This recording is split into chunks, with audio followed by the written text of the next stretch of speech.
Okay, so we're going to go ahead and get started. So the name of this presentation is Homicidal Risk and Assessment.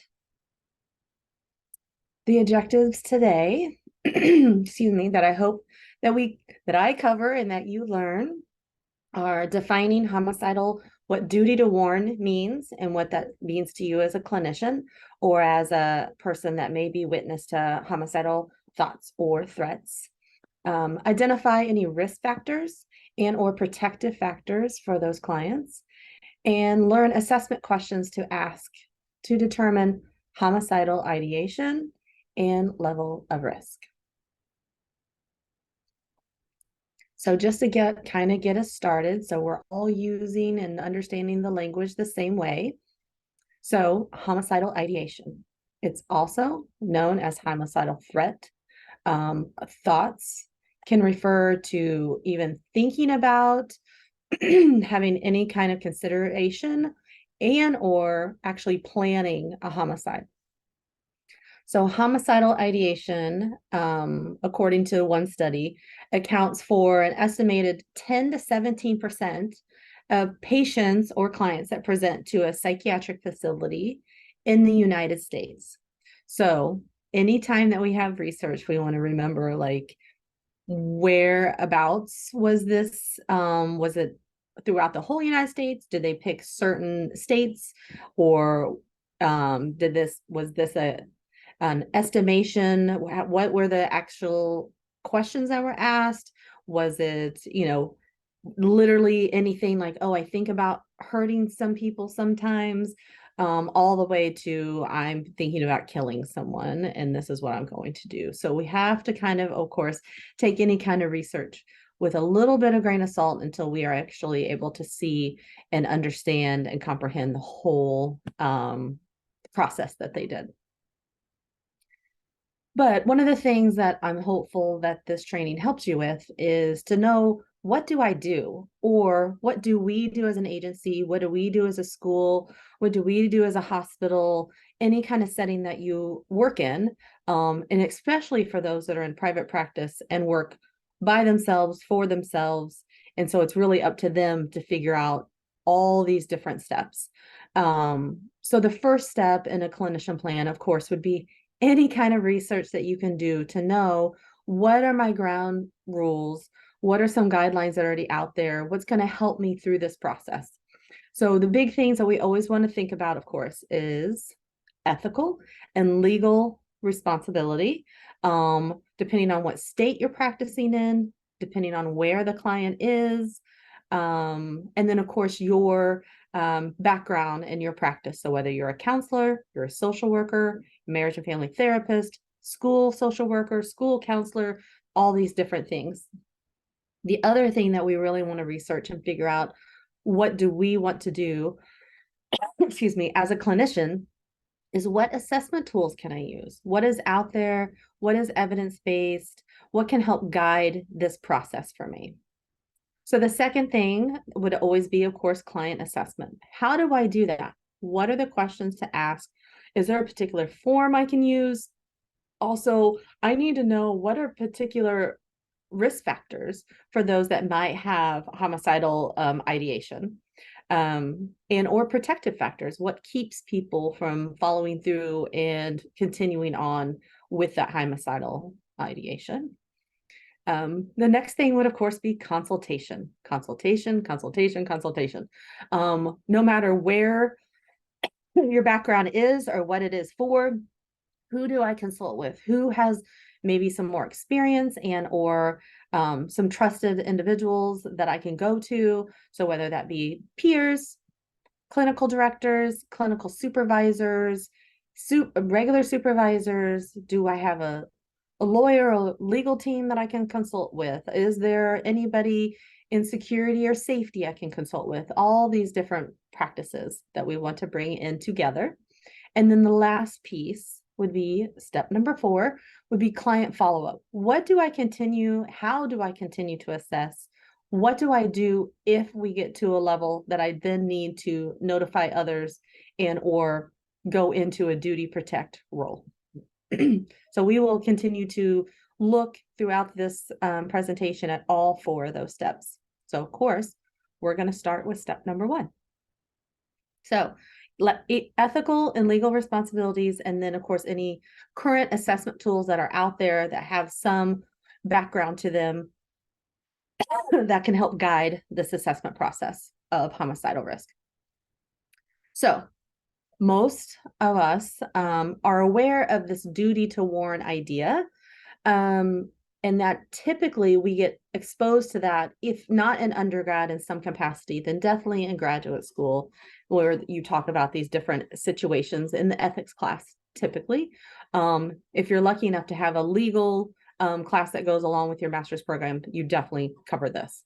So duty to warn and that whole idea and that whole process, that precedent was set by Tarasoff and the state of California in 1976.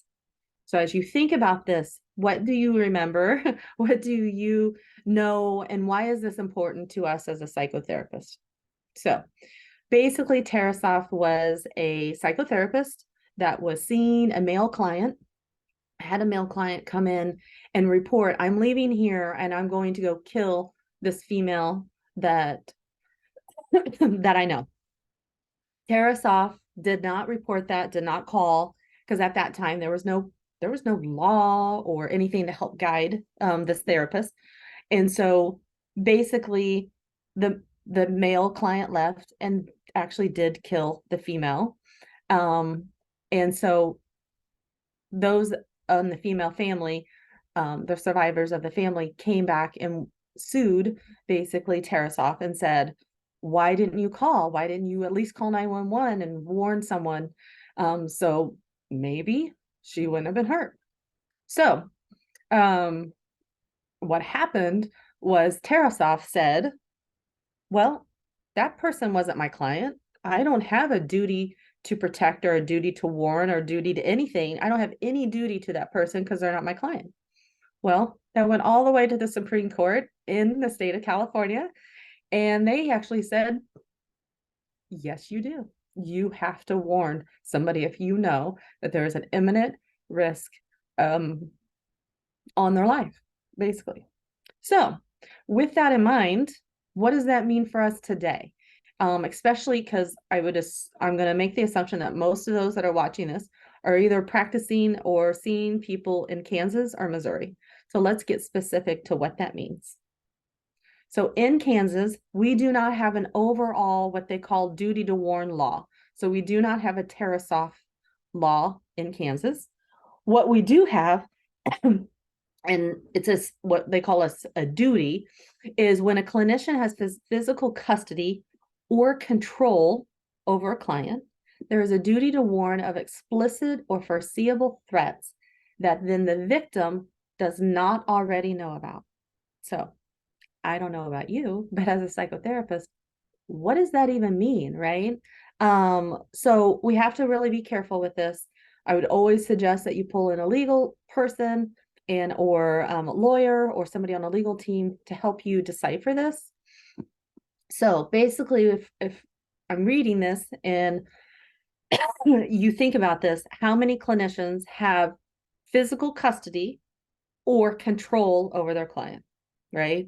So to me, what this means is this is a person typically that's probably going to be an inpatient, or maybe, I don't know how they would see that in a school. Does that mean that because the child or the minor is at a school or somebody's at a school, you have physical custody of them?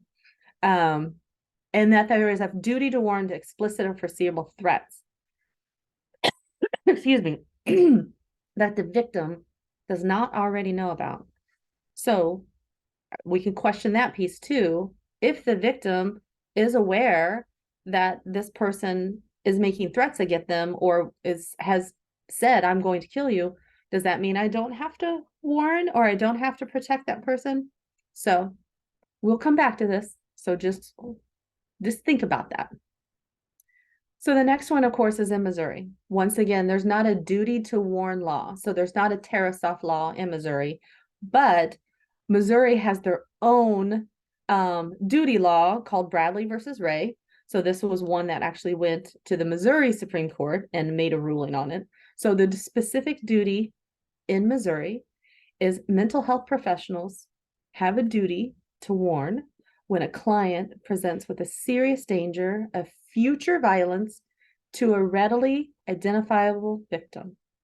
So if they say, I'm leaving here and I'm going to go, I have a weapon and I'm going to go do this, and this is who it's going to be against. And then that's where our duty steps in.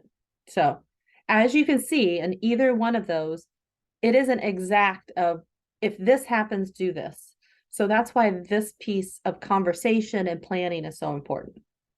So the next piece of it is going to be some ethical considerations. So that's what then we have to go back to when we become a licensed clinician, when we say, yes, I am going to commit to this and this and this and this as a licensed clinician, whether it be counseling, social work, or marriage and family therapy.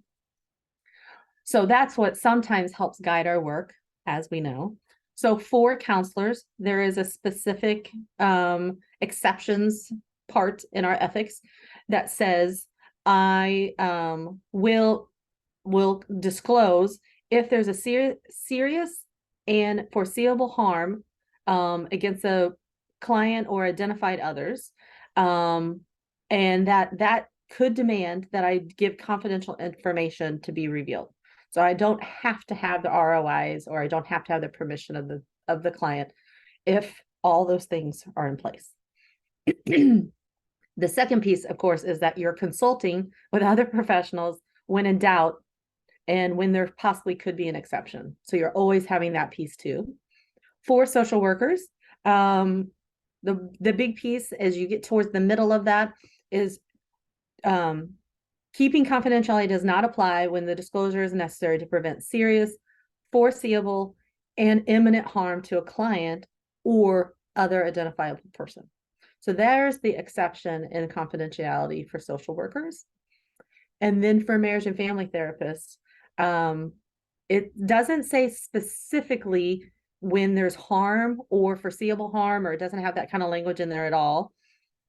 It says that there will be disclose anything that nature confidentiality, that possible limitations for the client's right for confidentiality, and that you must know the laws, what is legally required. So that goes back to what we just talked about for Kansas and Missouri. So making sure that you know the law, you know how to interpret it, you know what it means for you as a marriage and family therapist. So some common language as we move forward, just to kind of make this, and maybe I think for a lot of therapists, an easier conversation. Very similar to how we typically, most of us have had training. We know what we're going to do if a client is suicidal. We want this to be just as easy in some capacity, that when you're using this language, that we're using the same language. So moving forward, if I say the word passive, homicidal ideation, that means that there's a desire to kill someone or hurt someone, but there's not a specific or realistic plan for carrying out that death or that plan. Okay. Active homicidal ideation then involves the existing wish to kill someone, accompanied by a plan and the intent for how to carry out the death, has the means, the capability to actually do it. So there's the active homicidal ideation. So let's talk about tools for assessment. So this is not quite as simple as it is when we talk about suicide risk and assessment, because there are no specific tools that have research backing on them for homicidal ideation and risk. There's different tools that you can use to get maybe different components or different things tweaked out, whether it be risk factors, protective factors, levels of risk, but there's not a specific tool. So I'm going to show you 3 different kinds of tools that can be used in some combination to get you all that different information. And I'm hopeful at some point, maybe there's some graduate student out there that wants to come up and do some research and find and develop a homicidal risk and or assessment tool that then we can use on an ongoing basis, kind of like maybe how a lot of people are familiar with the Columbia tool used for suicide risk assessment. we need something for homicidal risk and assessment. So let's look at the Yale-Brown Obsessive Compulsive Scale. So what this scale does is it helps you start to know a client's way of thinking. So are they obsessive about certain people, certain things, certain acts? How do they interpret and view violence in a way? And then are they following through or doing then some compulsive behaviors that some people would view kind of like of stalking or following, kind of social media trolling, those types of things. This scale could pick up on it. So it's something to be aware of to help you get some background information on a client. But like I said, it's not going to give you the full picture. So the next one is the Harvard Trauma Questionnaire. This questionnaire gives you more background information.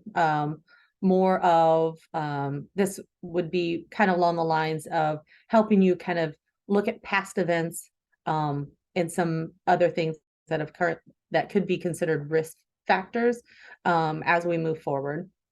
So, difficulty concentrating, feeling irritable, having outburst of anger, different things, feeling as if you don't have a future. And as we move forward, you'll see that some of these are associated with risk factors. The next one is historical clinical risk management. That's a mouthful, isn't it? So this tool is probably one of the more comprehensive tools out there that could give you a better idea about the homicidal risk level for an individual. So it goes into overall violence, how they see violence, their exposure to violence in the past, their current exposure, and anything that could be coming up future-wise. It talks about or asks questions about, excuse me, just overall thoughts and behaviors. It gives you an idea of any kind of insight. It gives you an idea of protective factors that may be there, any changes in irritability, ability to deal with things, anything that's happening outside. It talks about like living situation, personal things that may be happening as well. What I actually do like about this tool is the presence of any of those things, whether it be past, current, or future. But then it also goes into the level of risk, whether it's low, medium, or high, to kind of give you an idea. Like if I have many different things in low versus many things in low, but then also some in high, that's going to kind of show you where a person is trending in behavior. So this could be used as something to use on an ongoing basis to kind of give you baseline information, but then building on it so you kind of know where a client is headed. So this one could be used for that as well. So those are the three that are suggested and recommended that a clinician is very familiar with. So if a client does present with homicidal ideation, that you have those tools and you know how to use them to move forward to help guide your work and provide more foundation for the level of risk and what to do next. So the next part is the client assessment. So what do we do as a clinician if a client presents with homicidal ideation? Well, no matter what a client presents with, we're looking at anybody's risk factors and or protective factors. What puts them at risk, for mental illness, but also maybe unsafe behaviors, anything else that a client can be considered putting them at risk for. So one of the main risk factors, and these are specific to homicidality, is a history of homicidal ideation. Has this been something that the person has struggled with for years and years and years and years?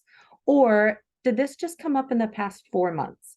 So that's something that, of course, we would want to know and to assess. We would also want to know, what is their history of violence? Is this a person who's never been violent, never had any kind of overt aggressive actions, and then all of a sudden now they're throwing things, they're pushing people, they're doing those types of things, versus in the past, well, yeah, I don't know, I got in trouble when I was in high school and for fight and didn't stop, and I didn't know how to, I couldn't pull myself off of it. I kind of lose myself. I go black. I don't understand. I don't see things the same way. These are all important things for us to know as a clinician. Basically, another risk factors are stated intent to hurt themselves too. So if part of their plan or part of the thing is, if I ever hurt someone, I would then kill myself, or I would then want to be hurt myself too. And so, and this is kind of picked up, and sometimes when unfortunately we hear like in the news or other things of a murder suicide. Another risk factor is poor impulse control. As you can imagine, that if I have an idea and I just jump right into things, that's going to be more likely that someone's going to follow through on their ideation. Substance use is a huge risk factor. So if they're using substances or multiple substances, they're more likely to, of course, then have poor impulse control, poor insight, poor judgment, which then makes them at a higher risk. Another risk factor is family history of violence. Did they grow up in a family that violence just happened? Did they grow up in a neighborhood where violence just happened? Or was that the group of friends that they hung out with? So knowing those different things and assessing those different things. Is violence just kind of normal for me in some way? Am I desensitized to it? As a clinician, that's really important to know. Hopelessness, the statements of nothing will ever be better, everything's always going to be this way, I might as well just go ahead and do this thing. So just knowing and being able to assess hopelessness in our clients. Any recent significant losses, loss of a parent, loss of a child, loss of a job that was really important, unfortunately, loss of a significant relationship. Any of those different things can really put a client at risk to follow through or for their ideation to increase. Having certain diagnoses also puts some clients at risk for this. Bipolar disorder, borderline personality disorder, and or any chronic mental illness, especially if it is schizoaffective, schizophrenia, any of those things that maybe have some psychosis to them is going to put a client higher at risk. And then, of course, the final thing is a history of failing to take medications. If that's what's helping all those above things to not have an impact or to have a lesser impact in their life, and they suddenly stop taking medications, that, of course, is going to increase a client's risk. As you can think of other things, it might be something to think about. Is there some risk factors specific to the populations that you see? And coming up with those. I know at Resolve, we've had conversations about what do we see and what do we think are risk factors for the clients that we see at our agency. And so it's just a conversation to continue with your group or with your peers at your work as well. So the next thing we always want to flip around is then protective factors. What helps keep people from doing that thing that they're thinking about, whether it's be suicidal ideation or homicidal ideation? What is a protective factor? So anytime you hear hope or plans for the future. And so it's, well, I really want, I don't know, move to Chicago, and that really makes me excited, or that's something that I think would be good for me. Great. Let's keep talking about those different things to help move through that ideation, to know that there's other options and there's other things to do. Feeling responsible for others is a big piece as well. So I would never do that because of my children or my parents. I would never do that. That would be, I couldn't ever face my parents again if I did that, or my spouse, or significant siblings in their life, or anything like that. Anything if they have a good social support network. So knowing who those people are, who are those people that are gonna help them pause, maybe think about things in a different way, distract them possibly at times, but help them work through different situations. If they're taking their medications, that of course is a protective factor as well. If there's no family history of suicide, that has been shown to be a protective factor. that they see other options and way to work through things than doing this ultimate act of violence, either towards self, of course, or others. No substance use is always helpful as a protective factor, no matter what we're talking about. And then suicidal ideation, that's been going on for a while, but I've never taken any actions. I've never had any attempts. This has been shown to be a protective factor.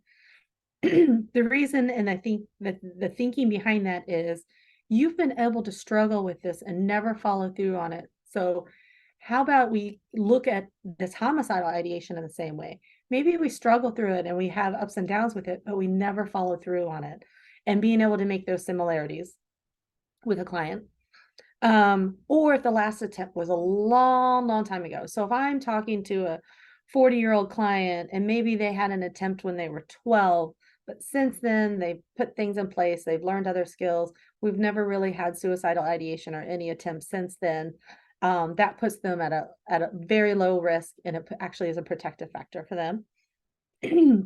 Able to make changes in their thinking and the way that they deal with things, and then be able to sustain them for a long period of time. And then another protective factor could be being part of a spiritual or religious community that helps provide. So for some people, it's a responsibility to that. It's gives them hope in ways. There's lots of different things that it helps provide for different clients. At Resolve, like I said, we've had these conversations, and one of the protective factors we also said is they're engaged in therapy. Like that seems to be a pretty good protective factor. And if they would all of a sudden stop, then that might put them more of a risk factor. But the fact that they keep coming and they keep talking and we keep working through those, hopefully we're mitigating and we're keeping that level of risk very low. So, like I said, as an agency and or as a group, thinking about what are some other protective factors that we see that could help our clients stay safe and or keep themselves safe as well. So the next thing we're going to talk about, and this is something specific from for social workers, and it comes from the Clinical Association of Social Workers. So this is really a step-by-step of what to do and things to think about to put in place. So if a client has some homicidal, active homicidal threat and or risk, these are the things that we have to put in place. And these are the things actually put in place before that. So the first thing is any case that presents with reckless or dangerous behavior that might involve danger to self or others, it's immediately brought for consultation. Who do I go to? Who am I going to talk to? And some places might have that listed out, like this is who you go to first, this is who you go to second. If you work independently, it's who are those colleagues that I reach out to for consultation, and being able to figure out a plan of what to do. The next thing is there must, of course, be serious and imminent threat to harm. And when you read, the ethics and or the different law, especially in Missouri. But in other words, a client would need to say, I'm going out right now, and this is what I'm going to do in order for us to break the HIPAA privacy rules. So being very, very careful of if I am getting consultation or if I am reaching out, what am I sharing, and being very careful that I'm only sharing what is absolutely necessary for me to get this consultation or make this phone call. So the next thing is, as clinicians, we would then be liable for any foreseeable victim, right? So that could be family members, friends, coworkers, those in the community, whatever it may be. If a client's having homicidal thoughts and expresses them in session, but doesn't give a specific victim, what do we do then? We should consider contacting anyone who might be known to him, or how does that law read, and making sure we know exactly what to do. We have a duty to also conduct a risk assessment and thoroughly document how we make that assessment. What are the questions we asked? What is the information that we are gathering? What is the level of risk? How are we determining that? Those different things. So part 5 is homicidal risk assessment, has very few literature references and a lot fewer than suicide risk assessment. But below are the things to consider that put somebody at a more violent or homicidal risk. history of violence, substance use, mental incapacity. Are they currently experiencing psychosis and they aren't able to have good insight and have decent or fair judgment? Do they have an organized plan already? Do they have no one available to them? Are they pretty much existing in the world by themselves? Have they withdrawn from their support network? And or are they currently participating in a violent environment? So being able to assess all those different things. The next thing to always consider is also assess for suicide, because as we know, that's a huge risk assessment. So our risk. So if someone is having suicidal ideation as well, and they're feeling particularly hopeless, and they're particularly using substances, or they're withdrawing from people, there's a higher level of irritability, rapid mood changes. These are all things that then escalate not just the homicidal risk, but also a suicidal risk. So then we're having a double duty to protect at this moment. And then the next thing, of course, is to assess completely. You have to document any decisions that you're making. This is some specific language that could be suggested based on the presence and or absence of these risk factors or warning signs. I believe there is or isn't a serious or imminent threat to harm. There aren't any foreseeable victims, or there are, and just this kind of gives you some language that you can use, and then the steps that as a therapist or psychotherapist that then you will take. These are the exact same language that you could use honestly with any kind of consultation you're getting. Of course, you're going to want to document for that. Would also want to list names and dates of anyone we consulted with, right? Who did we talk to? I talked to the lawyer about this due to these risk factors. This is what the lawyer then determined and gave me suggestions on what to do. And so we're going to document all those. And then the last thing, of course, is if we do have to call to do a duty protect or a duty to warn, that we have to remember HIPAA. That is part of our legal responsibility and or ethical responsibility for confidentiality. And so the concept is minimum necessary is needed. So they need to know the name, they need to know where, they need to know how, they need to know, does this person have means? They don't need to know the person's whole background. If you have any information about where, of course, they would probably want to know where does the potential client or perpetrator live, where can we find them, those types of things. But we're not going to go and tell every single thing about this particular client, even to law enforcement, unless it is required or it is going to help keep somebody safe. So like I said, it's going to be a real quick description of the person, the name, the workplace, history of violence, like, oh, this has been going on for a while, this person already has an ex parte, those types of things. And then what makes us believe that we're at that level of risk or danger. But we don't have to include those extensive personal history, like, oh, well, they grew up in foster care and blah, blah, blah. We don't share any of that information. That is still confidential to that client. So basic homicidal risk assessment questions. So this is literally can be asked every single session, starting in the first session, if there is any homicidal ideation. So how do we know? Have you ever thought about hurting someone or killing people? Like, has that ever been a thought for you? Or taking someone's life? If there's a yes or there's a no, then you document that. Do you have a plan on how you would do it? Are there resources that in order to make your plan happen that you still would need to get, or do you have all those things? So just gathering additional information.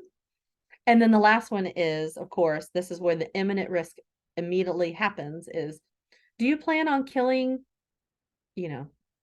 so-and-so today? When you leave here tomorrow?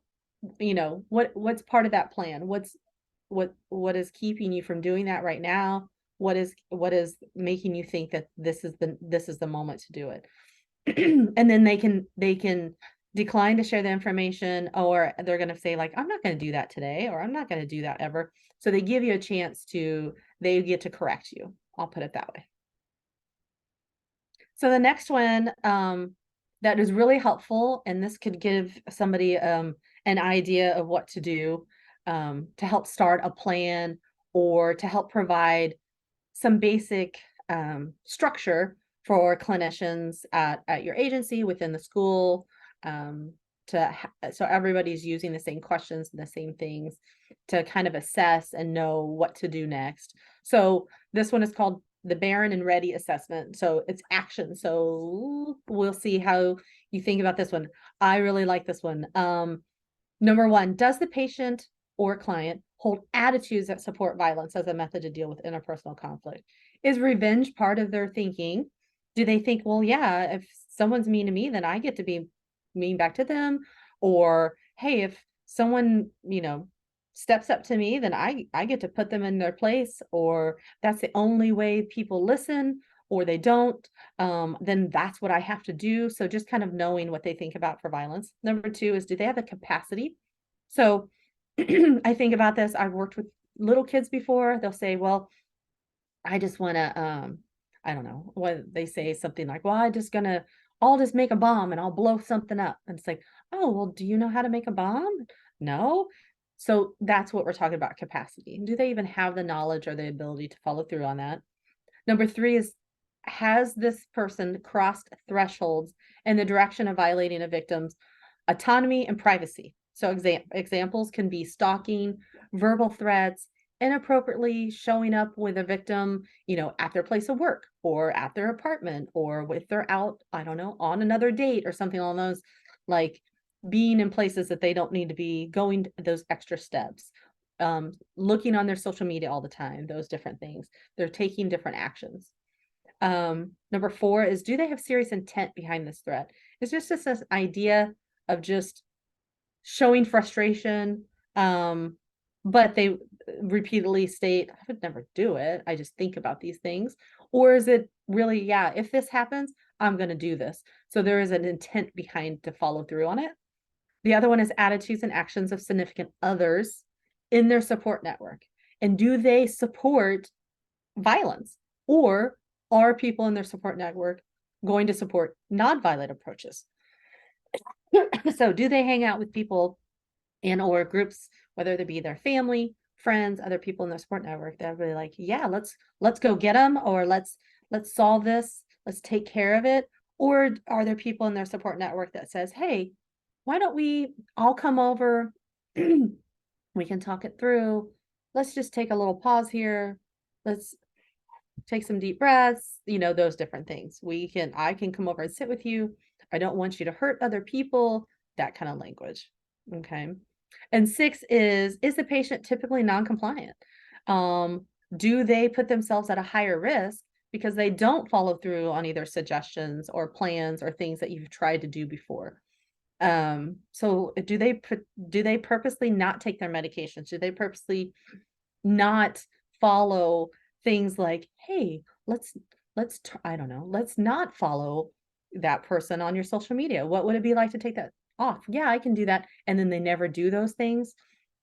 And or they're reluctant to get rid of their means of following through on their plan. So, excuse me, do they will they not let someone in their support network take that weapon away, or will they not hand that over to someone, at least for a short period of time? So if they're reluctant to do that.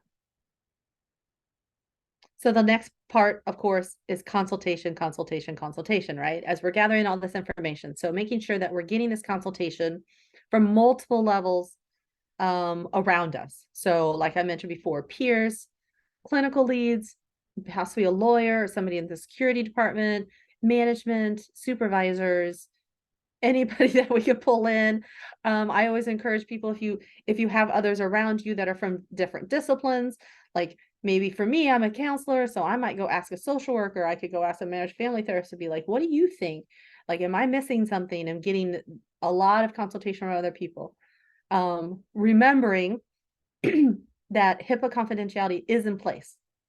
Okay, so making sure that we're not being specific about names for either the person that we're seeing for the client or the intended victim, or not releasing like when I see them, how I see them, because that could be information that somebody could piece together and then know who we're talking about.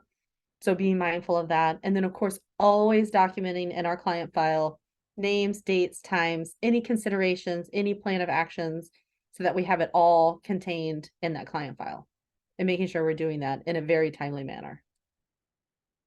So the next one is client follow-up. So what do we do if a client does have homicidal ideation? Well, we have to continue to assess. So just like for suicidal ideation, we're going to do the same thing for homicidal ideation. We're going to do it every session in a very hopefully complete way. So that way it just becomes part of what we do. We're going to ensure that we're documenting how we're assessing, what we're asking, what the answers are, what the level of risk is. If we're using any assessment tools, what tools are we using? You know, whether we're using a paper file or an electronic file, we're scanning those in. That can be part of the client's file as well. We're, of course, getting any ROIs that we possibly can get. So that way we have more of an open communication. We don't have to break confidentiality in some way and wonder about that. We already have those signed and in place. So that helps us as a clinician be able to reach out to get additional information. We typically, as a private practice clinician, I'm only seeing them maybe once a week for 50 minutes. So if I'm starting to notice something, I can automatically reach out and get more information from those around this person. And that way I can have a better understanding of what changes that this person is having or not. It's very helpful. So let's talk about levels of risk. Levels of risk are very similar. It's low, medium, and high. So low is this passive HI, no specific plan, no urges to follow through on things. Those what we called in that previous section of the threshold behaviors aren't even happening, or they've stopped completely or something along those lines. So that level of risk is pretty low. Basically no history of HI. It's never progressed to this level where there's ever been any action taken. So we're going to review, of course, coping skills. We're going to come up with a safety plan. We're going to get ROI signed. If we can at this level, that would be great, just in case. If we ever need any additional information, we already have those signed. Of course, we're going to do consultation with our supervisor and or clinical director, any clinical lead, supervisor, those types of things. Just because we're noticing that this is an exceptional case, just like if somebody had even passive SI, we would be talking to others about that as well. Of course, documenting them. And then medium risk. So we have this passive HI, but there's some urges to follow, to hurt someone or to kill someone, but there's no specific plan yet. There's no means of things. There's no intent behind it. We're still just feeling this desire to kill someone. Reviewing coping skills and or the safety plan, again, of course, making sure that everything's current, making sure that anybody we have listed as those that we would call or follow up on the support network, that we have correct phone numbers, those types of things. Getting consultation with psychiatric providers and or possibly sending to a behavioral urgent care to get another level of assessment completed to make sure that this person is being able to be in the best environment for themselves, to keep themselves safe, to keep the other people safe. And then ROIs, of course, to speak with members of the support network. This is at this level, we're pretty much saying, I need this from you, not like this would be really nice, but I need this from you. We have to remember, of course, consultation with their supervisors and clinical director, clinical leads again, making sure that we're documenting that. And then if we get to the high, this is active homicidal ideation with intent and means and the imminent risk. So they are saying, I am doing this. This is what I'm doing. I have the weapon or the way that I'm going to do this, and I'm going to do this right now. So that's a high level of risk. So immediately we go into, due to our ethical and legal standards, if they're met, we're going to immediately call 911. So the things that we have to remember is, am I able to do this? Is it safer for me to have the client with me while we're doing this, so this client doesn't leave and then do something? Are they willing to stay and say, hey, let's do this? This can be very calm, but where I got to make this phone call. I would love for you to stay here. Or you have to assess, is this level of danger so high? I actually need to get this client or whoever out of my office space before I dial 911. So you're the one in that clinical situation of what do I do with this? So that's going to be your subjective decision. But we're going to call 911 first, and then immediately you're going to need to call according to your processes and plan. If you are not clinically licensed, you would immediately want to call your clinical supervisor and or whatever the process is for your work environment. So we would need to contact our direct supervisor. Do we need to contact security? Do we need to whatever we need to do? So this is the level that is really important to discuss at your location to figure out what am I expected to do? Do I actually call security first before I call 911? Do I do this first? How do I lock the building down? What do I do with my own space? So just knowing all those different things, it's an excellent way to start having those conversations to develop a really solid plan so you know exactly what to do. Because as the old story goes, you don't want to practice for a fire and while the fire is happening. We want to practice that stuff ahead of time so we know what to do. So gives us a better idea of when we're in that crisis moment, the steps to follow up on. So this is something that is helpful to kind of everybody uses the same language too. So if you say, oh, I have a client, they're at low risk right now, everybody knows exactly what that means versus, oh, this client's moved up to medium. Oh, okay, that's a different plan of action. So everybody's using the same language, which is always helpful in any situation or environment that you're working in. I hope this finds it to you and it's helpful. There are several resources that are part of this presentation as well. But those will be sent out. And so I hope that this starts conversations with your coworkers and or at your place of work. So you have a great plan put in place. So you feel prepared and you know exactly what you need to do. So thank you so much. I hope you have a wonderful day and thanks for participating in this.